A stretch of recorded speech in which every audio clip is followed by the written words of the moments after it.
হোসাইন আহমদ মাদানী রহমাতুল্লাহ আলাই ফতোয়া দিয়েছিলেন ইংরেজদের সঙ্গে ব্যবসা করা হারাম, ইংরেজদের চাকরি করা হারাম, ইংরেজদের গোলামি করা হারাম। এইরকম করে 6 থেকে 7টা ফতোয়া তিনি পরিষ্কার করে লিখে দিয়েছিলেন।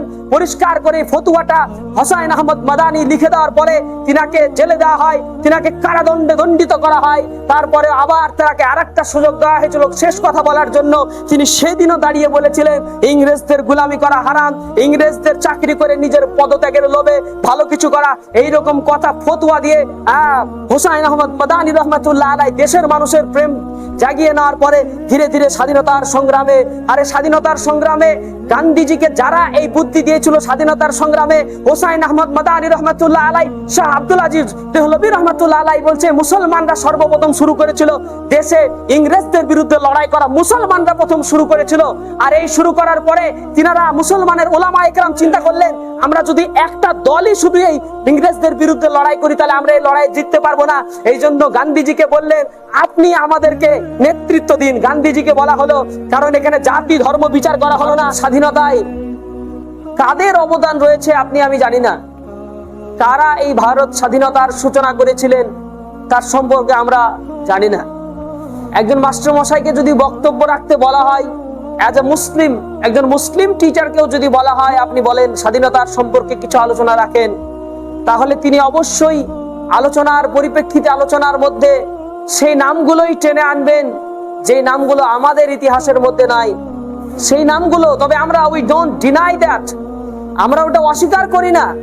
যখনই আমরা স্বাধীনতার কথা তুলে আনি আর স্বাধীনতার সংগ্রামীদের নাম জিজ্ঞাসা করা হয় হোয়াটস দেয়ার নেম, তাদের নামগুলো কি, ফ্রিডম ফাইটারদের নামগুলো কি, স্বাধীনতা সংগ্রামীদের নামগুলো কি, তখন ভেসে আসে উঠে আসে ইতিহাসের পাতা থেকে মাস্টারদা সূর্য সেনের কথা, ইতিহাসের পাতায় উঠে আসে নেতাজি সুভাষচন্দ্র বসুর কথা, তার রাস্তায় হাত ঝুলিয়ে দেওয়া সমস্ত ওলামাদেরকে ফাঁসির কাস্টে ঝোলানো ওই ওলামাদের নামগুলো কোথায় গেল? এগুলোকে আমরা সব হারিয়ে ফেলেছি। আমরা মুসলমান জানার চেষ্টা করি না। এখানে যারা লেখাপড়া করছি বাচ্চাদেরকে ক্লাস 9-এ পড়া 10-এ পড়া ছেলেদেরকে যদি বলা হয় বলো তো দেখি তোমার এই স্বাধীনতার ইতিহাসে মুসলমানদের অবদান ছিল, এরকম কিছু মুসলমানদের নামের কথা উল্লেখ করে বলো তো দেখি, তারা জীবনেও বলতে পারবে না, তাদের জানাই নাই। বলতে বললেই মাস্টারদা সূর্য সেনের কথা, বলতে বললেই নেতাজি সুভাষচন্দ্রের কথা, আমরা তো অস্বীকার করিনি তাদেরকে। কিন্তু তোমরা কেন আমাদেরকে অস্বীকার করো? তোমরা কেন আমাদের ইতিহাসকে সমাজ থেকে মুছে দেওয়ার চেষ্টা করো? তার মানে কি বোঝাতে চাইছো এই দেশের স্বাধীনতায় তোমরাই করেছো, এই দেশ তোমরাই স্বাধীনভাবে বসবাস করছো, আমাদের কোনো স্বাধীনতা নাই। বারাকাতুহু নাহমাদুহু ওয়া নুসাল্লি আলা রাসূলিহিল কারীম আম্মা বাদ ফাউযু বিল্লাহি মিনাশ শাইতানির রাজীম বিসমিল্লাহির রাহমানির রহিম ওয়ামা আতাকুমুর রাসূলু ফাখুযুহু ওয়ামা নাহাকুম আনহু ফান্তাহু সাদাকাল্লাহুল আযীম وقال رسول الله صلى الله عليه وسلم إن خياركم أحاسنكم أخلاقا أو كما قال عليه الصلاة والتسليم। আলহামদুলিল্লাহ, সমস্ত প্রশংসা আরাধনা উপাসনা মহান রব্বে জুল জালাল আল্লাহ তাবারাকা ওয়া তাআলার জন্য, যে মহান আল্লাহ সুবহানাহু ওয়া তাআলা আমাদেরকে আজকের এই পবিত্র জুমার দিনে একত্রিত করেছেন, যে মহান আল্লাহ সুবহানাহু ওয়া তাআলার হুকুম পালনার্থে আমরা একত্রিত হয়েছি, সে মহান আল্লাহর শাহী দরবারে যিনি আমাদেরকে আসার তৌফিক দিয়েছেন, সে মহান আল্লাহর শাহী দরবারে শুকরিয়া জ্ঞাপন করে পড়ি আলহামদুলিল্লাহ। এরপরে পরেই শতকোটি দুরূদ ও সালাম শান্তির ধারা বর্ষিত হোক সত্যের প্রতীক, সত্য মিথ্যার একমাত্র পার্থক্যকারী সাইয়্যিদুল মুরসালিন মুহাম্মাদুর রাসূলুল্লাহ সাল্লাল্লাহু আলাইহি ওয়াসাল্লামের উপরে। সকলে বলে আল্লাহুম্মা আমিন। মুহতারাম বুজুর্গানে দিন, আমরা মুসলমান, আমরা আমাদের ঐতিহ্য জানি না, আমরা আমাদের ইতিহাস জানি না, আমরা আমাদের অবস্থা জানি না, আমরা আমাদের অবদান জানি না। আজ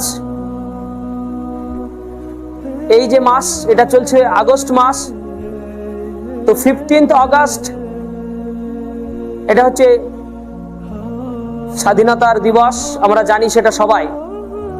1947-এ 15ই আগস্ট আমাদের দেশ স্বাধীন হয়েছিল। আর এই সম্পর্কে আমরা স্কুলে গেলে, ছোটবেলা থেকে যারা স্কুলে পড়াশোনা করেছি, 15 আগস্ট স্কুলে সকালবেলায় আমরা স্বাধীনতার দিবস উদযাপন করার জন্য সকালবেলায় উঠে ফুল নিয়ে বিভিন্ন রকম ভাবে এগিয়ে যেতাম।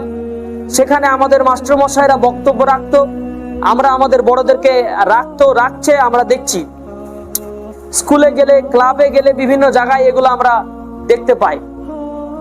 কিন্তু মুসলমান জাতি বড় দুর্ভাগ্যের বিষয়, বড় হতভাগ্যের বিষয় এটাই যে আমরা আমাদের ইতিহাসটা জানি না, আমরা অন্যদের ইতিহাসটা জানি। আমরা আমাদের ইতিহাস সম্পর্কে অবগত নই।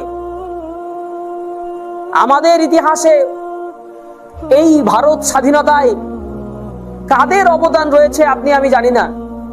কারা এই ভারত স্বাধীনতার সূচনা করেছিলেন তার সম্পর্কে আমরা জানি না। একজন মাস্টারমশাইকে যদি বক্তব্য রাখতে বলা হয়, অ্যাজ এ মুসলিম, একজন মুসলিম টিচারকেও যদি বলা হয় আপনি বলেন স্বাধীনতার সম্পর্কে কিছু আলোচনা রাখেন, তাহলে তিনি অবশ্যই আলোচনার পরিপ্রেক্ষিতে, আলোচনার মধ্যে সেই নামগুলোই টেনে আনবেন যে নামগুলো আমাদের ইতিহাসের মধ্যে নাই, সেই নামগুলো। তবে আমরা উই ডোন্ট ডিনাই দ্যাট, আমরা ওটা অস্বীকার করি না। যখনই আমরা স্বাধীনতার কথা তুলে আনি আর স্বাধীনতার সংগ্রামীদের নাম জিজ্ঞাসা করা হয়, হোয়াটস দেয়ার নেম, তাদের নামগুলো কি, ফ্রিডম ফাইটারদের নামগুলো কি, স্বাধীনতা সংগ্রামীদের নামগুলো কি, তখন ভেসে আসে, উঠে আসে ইতিহাসের পাতা থেকে মাস্টারদা সূর্য সেনের কথা, ইতিহাসের পাতায় উঠে আসে নেতাজি সুভাষচন্দ্র বসুর কথা, উঠে আসে ক্ষুদিরাম বসুর কথা, উঠে আসে প্রফুল্ল চাকির কথা, উঠে আসে বিনয় বাদল দীনেশের কথা, বল্লভ ভাই প্যাটেলের কথা, উঠে আসে ভগৎ সিং এর কথা। যতগুলো পড়েছি, ইতিহাস পড়েছি, গল্প পড়েছি, গল্পের পাতায় পাতায়, ইতিহাসের পাতায় পাতায় শুধু তাদেরই নাম লেখা আছে। আমরা এটা অস্বীকার করি না। ক্ষুদিরাম বসু দেশের জন্য কিছু করে যায়নি, এটা আমরা কখনোই অস্বীকার করি না। নেতাজি সুভাষচন্দ্র বসুর অবদান নাই, এটা কোন মুসলিম একজন লেখক আজ পর্যন্ত তাদের বইয়ে লিখেনি। কোন মুসলমান একজন নেতা আজ পর্যন্ত, কোন আলেম, মুসলমান ধর্মের যারা মানুষ রয়েছে, যারা বোঝে, জ্ঞান সম্পন্ন ব্যক্তি, কখনো আজ পর্যন্ত কেউ বলে নাই যে আমরা অস্বীকার করি এই সমস্ত মানুষগুলো দেশের জন্য কিছুই করেনি, আমরা কখনোই বলি না। কিন্তু কেন আমাদের নামগুলিকে ইতিহাসের পাতা থেকে মুছে দেওয়া হলো? আপনি কি জানেন সেই তাদের নামগুলো? আজ থেকে 200 বছর আগে 1866 সালে দেওবন্দ, দারুল উলুম দেওবন্দ প্রতিষ্ঠিত হয়। 1866 সালে এই দারুল উলুম দেওবন্দ 1866 সালে এই প্রতিষ্ঠিত করার শুধু কারণ ইসলাম শিক্ষা অর্জন করা, দ্বীন শিক্ষা অর্জন করা, কোরআন হাদিসের খিদমত করাটাই শুধু মৌলিক উদ্দেশ্য ছিল না। তার চাইতে বড় দারুল উলুম দেওবন্দের মেন যেটা লক্ষ্য ছিল, এম ছিল, সেটা হচ্ছে এই ভারতবর্ষ থেকে ইংরেজদেরকে দমন করা, এই ভারতবর্ষ থেকে ইংরেজদেরকে বিতাড়িত করা, এটাই ছিল তাদের মূল লক্ষ্য। কারণ 1866 সালের আগে ভারতবর্ষে দারুল উলুম দেওবন্দ যখন প্রতিষ্ঠিত হয়নি, তার আগেও মুহাদ্দিস, শ্রেষ্ঠ মুহাদ্দিস, গোটা এশিয়া মহাদেশের মধ্যে শ্রেষ্ঠ মুহাদ্দিস হযরত আব্দুল আজিজ দেহলভী রহমাতুল্লাহ আলাই, হযরত শাহ ওলিউল্লাহ দেহলভী রহমাতুল্লাহ আলাই, ইনারা যখন ওই ব্রিটিশ আন্দোলনের সময় ইনারা প্রথম কাজ শুরু করেছিলেন 1857 সালে। আর আসলে এই কাজ আলেম উলামারা প্রথম সূচনা করেছিল প্রায় 1601 থেকে 1602 সালে তারা এই কাজের সূচনা করেছিলেন। তেনারা এই কাজের সূচনা করেছিলেন কিভাবে ব্রিটিশদেরকে আমাদের দেশ থেকে বিতাড়িত করা হয়। তার ঘটনা আপনি ভুলে যেতে পারেন। মাহমুদুল হাসান সাহেব, তিনি কতদিন মাল্টার দ্বীপে জেলে ছিলেন, বহু সময় জেলে কাটিয়েছেন, কালাপানি দ্বীপের জেলে কাটিয়েছেন। বহুত বড় বড় উলামা একরাম তারা লম্বা একটা জিন্দেগি জেলের মধ্যে জীবন যাপন করেছেন। এই কারা করেছে? এই ইংরেজদের বিরুদ্ধে রেশমি আন্দোলন চালু করা হয়েছিল।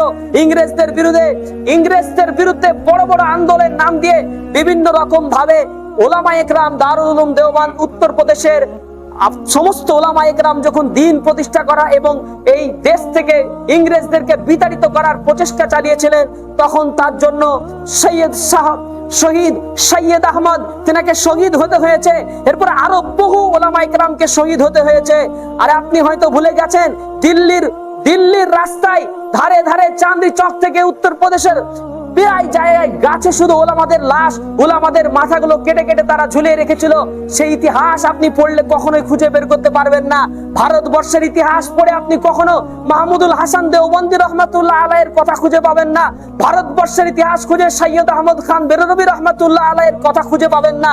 ভারতবর্ষের ইতিহাস পড়ে যে সমস্ত ইতিহাস, যারা ইতিহাস লিখে গেছে, এরা মায়ের চারজ সন্তান, এরা কুলাঙ্গার, এরা কুলাঙ্গার বলে এই ধরনের কাজ করতে পেরেছে। আমাদের ইসলাম ঐতিহাসিক কোন মুসলমানের বাচ্চা যদি হয়ে থাকে, একটা ইতিহাসের বই আপনি খুলে দেখাতে পারবেন না যেখানে বিনয় বাদল দীনেশের কথা লেখা নাই, ক্ষুদিরাম বসুর কথা লেখা নাই, যেখানে নেতাজি সুভাষচন্দ্র বসুর কথা লেখা নাই, কোন জায়গায় আপনি খুঁজে বের করতে পারবেন না। আর ভারতবর্ষের পাতায় পাতায় ইতিহাস খুলবেন, ওই কুলাঙ্গাররা মুসলমানদের নামগুলোকে মিটিয়ে দিয়েছে। কোথায় গেল শহীদ মিনারের সেই 62,000 69,000 সেই সমস্ত মুসলমানদের নামগুলো কোথায় গেল? কলকাতার রাস্তায় হাত ঝুলিয়ে দেওয়া সমস্ত ওলামাদেরকে ফাঁসির কাস্টে ঝোলানো ওই ওলামাদের নামগুলো কোথায় গেল? এগুলোকে আমরা সব হারিয়ে ফেলেছি। আমরা মুসলমান জানার চেষ্টা করি না। এখানে যারা লেখাপড়া করছি, বাচ্চাদেরকে ক্লাস 9-এ পড়া 10-এ পড়া ছেলেদেরকে যদি বলা হয়, বলো তো দেখি তোমার এই স্বাধীনতার ইতিহাসে মুসলমানদের অবদান ছিল, এরকম কিছু মুসলমানদের নামের কথা উল্লেখ করে বলো তো দেখি, তারা জীবনেও বলতে পারবে না। তাদের জানাই নাই। বলতে বললেই মাস্টারদা সূর্য সেনের কথা, বলতে বললেই নেতাজি সুভাষচন্দ্রের কথা। আমরা তো অস্বীকার করিনি তাদেরকে, কিন্তু তোমরা কেন আমাদেরকে অস্বীকার করো? তোমরা কেন আমাদের ইতিহাসকে সমাজ থেকে মুছে দেওয়ার চেষ্টা করো? তার মানে কি বোঝাতে চাইছো এই দেশের স্বাধীনতায় তোমরাই করেছো, এই দেশ তোমরাই স্বাধীনভাবে বসবাস করছো, আমাদের কোনো স্বাধীনতা নাই, এটা তোমরা বুঝাতে চাইছো? কিন্তু তা নয়। এই দেশের স্বাধীনতা, সত্যকে কোনোদিন গোপন করা যায় না। জাল হাক ওয়া জাহাকাল বাতিল, সত্য যখন চলে আসবে মিথ্যা তখন দৌড়ে পালিয়ে যাবে। মিথ্যা কিন্তু থাকার আর জায়গা খুঁজে পাবে না। এই জন্য মুসলমান জাতি মাথার পরিবর্তন করেন, চিন্তা ভাবনাটা একটু পাল্টান, চেঞ্জ ইউর মাইন্ড, আপনার মনোমানসিকতা একটু পাল্টান, একটু ইতিহাসটা পড়ুন। শুধু ভারতবর্ষের ইতিহাস কুলাঙ্গারদের লেখা, চারজ সন্তানের লেখা বইগুলো পড়লে হবে না। অরিজিনাল মুসলমান, অরিজিনাল জওহরলাল নেহরুর লেখা ডিসকভার অফ ইন্ডিয়া পড়ে দেখুন। ডিসকভার অফ ইন্ডিয়ার মধ্যে বলছে Maulana Abul Kalam Azad is an ideal person in India. Abul Kalam আজাদের ব্যাপারে বলছে he is my ideal person, সে আমার আদর্শবান একজন ব্যক্তি। জওহরলাল নেহরুর বইটা পড়ে একটু দেখেন, তার লেখাটাকে গোপন করে দেওয়া হয়েছে, তার লেখাটা গোপন করে দেওয়া হয়েছে। ভারতের স্বাধীনতার সংগ্রাম ও মুসলিমদের অবদান এই নিয়ে সৌম্য দাস বলে একজন ব্যক্তি বই লিখেছে, তার ইতিহাসটাকে গোপন করে দেওয়া হয়েছে। হিন্দু মানেই আর বিভিন্ন ভিন্ন ধর্ম মত পোষণকারী মানুষ বলেই যে সবাই খারাপ তা নয়। আর সত্যিকারের মায়ের সন্তান যারা, সত্যিকারেই যারা সত্যকে ভালোবাসে, তারা এখনো পর্যন্ত মুসলমানদের ইতিহাসটাকে তুলে ধরার চেষ্টা করেছে, কিন্তু তাদেরকে দমিয়ে দেওয়া হয়েছে। তাদের ইতিহাসগুলোকে খাতায় তুলে দেওয়া হয়নি, বরঞ্চ ইতিহাসে তাদের কথা তুলে দেওয়া হয়েছে যারা সমাজের পাটফারি করে সমাজটাকে নষ্ট করেছে, দেশটাকে নষ্ট করেছে। তাদের কথাগুলো যারা প্রতারণা করেছে দেশের সঙ্গে, তাদের নামগুলো আমরা ইতিহাসের মুখে পড়েছি, ওগুলো নিয়ে আমরা আনন্দ ফুর্তি করি। এখনো পর্যন্ত হাজী মুহাজিরে মাক্কির গল্প আমি শুনিনি, এখনো পর্যন্ত শহীদ আশফাকুল্লাহর কথা ভুলে গেছি, এখনো পর্যন্ত আমরা হাজী মুহাজিরে মাক্কির কথা ভুলে গেলাম। এদের কথা যদি ভুলে যান, তো ভারতবর্ষের স্বাধীনতার ইতিহাসের গল্প কার গল্প শুনলেন? যারা জীবন থেকে জীবন দিয়ে দিয়েছে, লক্ষ লক্ষ ওলামায়ে কেরাম ফাঁসির কাস্টে ঝুলেছে, লক্ষ লক্ষ ওলামায়ে কেরামের শিরচ্ছেদ করে গাছে ঝুলিয়ে দেওয়া হয়েছে, তাদের গল্পই তো আপনি পড়েননি। তো কার গল্প, কার ইতিহাস আপনি পড়েছেন? ইতিহাস পড়ুন, সবটাই পড়ুন, সবটাই তুলে ধরুন। প্রত্যেকের জন্য দাবি থাকবে, একজন মুসলমান ভাইয়ের জন্য দাবি থাকবে, সে আমার হিন্দু ভাই, খ্রিস্টান ভাই, যারা সাঁওতাল আদিবাসী, যারা ইসলামে, যারা এই দেশের জন্য লড়াই করেছে, তাদের নামই তুলে ধরা হোক। এখানে কোনো ধর্ম বিচার না করা হোক, জাতি ধর্ম বর্ণ নির্বিশেষে সবাই যারা মুক্তিযোদ্ধা, সবাই যারা স্বাধীনতার সংগ্রাম করেছে, সবার কথাকে তুলে দেশে সবার সঙ্গে ভালোবাসা, প্রেম, প্রীতি, সম্প্রীতি বৃদ্ধি করার প্রচেষ্টা চালানো হোক। এরকম ভাবে মানুষের মধ্যে সাম্প্রদায়িকতার জাল বুনে দিয়ে মানুষদেরকে এই একের অপরের মধ্যে ভালোবাসাকে নষ্ট করার এই চক্রান্ত চালিয়ে কোনো লাভ হবে না। আরে দেশের যে মানুষগুলো দেশের জুলুম করেছে, জুলুমকারী অত্যাচারী মানুষগুলো কোনোদিন তার দেশের জায়গায় থাকতে পারেনি। আমরা তার উজ্জ্বল দৃষ্টান্ত কিন্তু দেখতে পাই। আজ আমাদের চোখের সামনে, বাংলাদেশের চোখের সামনে কোটা আন্দোলন করতে গিয়ে বাংলাদেশের আমার আপনার ভাই শহীদ, আমার আপনার ভাই শহীদ আবু সাইদ, সে দুনিয়ার জমিন ছেড়ে চলে গেল, শহীদ হয়ে গেল, কিন্তু দেশকে দেখা দিয়ে গেল যে দেশের সত্য প্রমাণিত করার জন্য মুসলমান এখনো বেঁচে আছে। এখনো পর্যন্ত জুলুম জালিমকারী বেশি দিন টিকতে পারেনি। হাসিনার মতো কুলাঙ্গার দেশ ছাড়তে হয়েছে, জায়গা পাচ্ছে না। দিলওয়ার হোসেন সাইদি একদিন বলে গেছিল বাণীতে, তুই তো গর্ত, ইঁদুরের গর্ত খুঁজে পাবি না থাকার জন্য। আজ তার তাই পরিস্থিতি হয়েছে। ও মুসলমান জাতি, আরে জুলুম করে, অত্যাচার করে কেউ কোনোদিন, মিথ্যা কথা বলে আর প্রতারণা করে কেউ কোনোদিন নিজের জায়গাকে ধরে রাখতে পারেনি। জায়গা ধরে রাখতে গেলে ভালোবাসা, প্রেম, প্রীতি, মহব্বত লাগবে। জাতি, ধর্ম, বর্ণ নির্বিশেষে সবার সঙ্গে পূর্ণাঙ্গ ভালোবাসা গড়ে তুলতে হবে, তবেই আপনি পারবেন। মিথ্যা ইতিহাসকে মানুষের সামনে তুলে ধরে এইরকম ভাবে অন্যায় করে কোনো কাজ করা যাবে না। তাই বলবো, আমরা, আমাদেরকে কেউ দেবে না, আমাদের সরকার, আমাদের দেশ, আমাদের কোনোদিন আমাদেরকে মুসলমানদের ইতিহাস পড়াবে না। তাই আপনাদের কাছে আমি রিকোয়েস্ট করব যে অবশ্যই অবশ্যই আপনারা সেই ইতিহাসগুলো একটু পড়েন, যারা দেশের জন্য অবদান রেখেছে। কেন বললাম বলুন তো কথাগুলো? মানুষদের মধ্যে শিক্ষিত একদল মানুষ আছে যারা নিজেকে মনে করে we are educated people, we are educated person, যারা নিজেকে মনে করে আমরা শিক্ষিত পারসন, তাদের মুখের কথা মুসলমানদের কোনো অবদান নাই। এটা কারা বলে? মুসলমান ঘরের একদল না পড়া অজ্ঞ মূর্খ টিচাররা তারা বলে থাকে মুসলমানদের, ওলামাদের কোনো অবদান নাই। এরা দেশ বুঝে না, এরা রাজনীতি বুঝে না, এরা লড়াই বুঝে না, এরা যুদ্ধ জিহাদ বুঝে না, এরা দেশের কোনো প্রেম প্রীতি ভালোবাসা বুঝে না, এরা শুধু ধর্ম নিয়ে পড়ে থাকে, এরা শুধু মসজিদ নিয়ে পড়ে থাকে, এরা মাদ্রাসা নিয়ে পড়ে থাকে। যদি বড় বড় মিথ্যা কথা পৃথিবীতে থাকে, তার মধ্যে এটা একটা বড় মিথ্যা কথা। দারুল উলুম দেওবান প্রতিষ্ঠিত হয়েছিল একমাত্র এই দেশকে স্বাধীন করার জন্য, ইংরেজদেরকে বিতাড়িত করার জন্য। তার জন্য আমার হোসাইন আহমদ মাদানী রহমাতুল্লাহ আলাই ফতোয়া দিয়েছিলেন ইংরেজদের সঙ্গে ব্যবসা করা হারাম, ইংরেজদের চাকরি করা হারাম, ইংরেজদের গোলামি করা হারাম। এইরকম করে 6 থেকে 7টা ফতোয়া তিনি পরিষ্কার করে লিখে দিয়েছিলেন। পরিষ্কার করে ফতোয়াটা হোসাইন আহমদ মাদানী লিখে দেওয়ার পরে তিনাকে জেলে দেওয়া হয়, তিনাকে কারাদণ্ডে দণ্ডিত করা হয়। তারপরে আবার তাকে আরেকটা সুযোগ দেওয়া হয়েছিল শেষ কথা বলার জন্য। তিনি সেদিনও দাঁড়িয়ে বলেছিলেন ইংরেজদের গোলামি করা হারাম, ইংরেজদের চাকরি করে নিজের পদত্যাগের লোভে ভালো কিছু করা, এইরকম কথা ফতোয়া দিয়ে হোসাইন আহমদ মাদানী রহমাতুল্লাহ আলাই দেশের মানুষের প্রেম জাগিয়ে নেওয়ার পরে ধীরে ধীরে স্বাধীনতার সংগ্রামে, আরে স্বাধীনতার সংগ্রামে গান্ধীজিকে যারা এই বুদ্ধি দিয়েছিল স্বাধীনতার সংগ্রামে, হোসাইন আহমদ মাদানী রহমাতুল্লাহ আলাই, শাহ আব্দুল আজিজ দেহলভী রহমাতুল্লাহ আলাই বলছে মুসলমানরা সর্বপ্রথম শুরু করেছিল দেশে ইংরেজদের বিরুদ্ধে লড়াই করা, মুসলমানরা প্রথম শুরু করেছিল। আর এই শুরু করার পরে তিনারা মুসলমানের ওলামা একরাম চিন্তা করলেন, আমরা যদি একটা দলই শুধু এই ইংরেজদের বিরুদ্ধে লড়াই করি তাহলে আমরা এই লড়াই জিততে পারবো না। এই জন্য গান্ধীজিকে বললেন আপনি আমাদেরকে নেতৃত্ব দিন। গান্ধীজিকে বলা হলো, কারণ এখানে জাতি ধর্ম বিচার করা হলো না।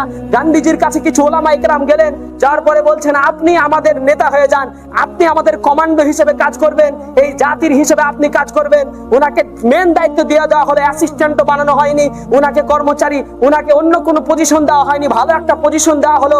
তারপরে ওলামা একরাম তার যুক্তিতে সঙ্গ নিয়ে কাজ করলে আমরা তাদের কথা ভুলে গেছি, হাকিম আজমাল খানের কথা আমরা ভুলে গেছি, আমরা মাওলানা আজাদের কথা ভুলে গেছি, যার কথা ছাড়া জওহরলাল নেহরু এক কথায় উঠতেন না বসতেন না, সর্ব অবস্থায় তিনাদের কাছে সুপরামর্শ নিতেন। তাদের কথা আমরা ভুলে গিয়ে তাদের নামগুলোকে কিভাবে আমরা কেটে দিতে পারি? এখনো ছবি বিদ্যমান আছে, এখনো ছবিও প্রমাণ করে দেওয়া যেতে পারে। সেই জামানায় একই জায়গায় বসে সলা পরামর্শ করছেন মাওলানা আজাদ রহমাতুল্লাহ আলাই, হাকিম আজমাল খান, তিনারা এক জায়গায় দাঁড়িয়ে কথা বলছেন, অথচ আমরা ডাইরেক্ট তাদের নামগুলোকে অস্বীকার করে দিয়ে ইতিহাসের পাতা থেকে মুছে দিয়েছি।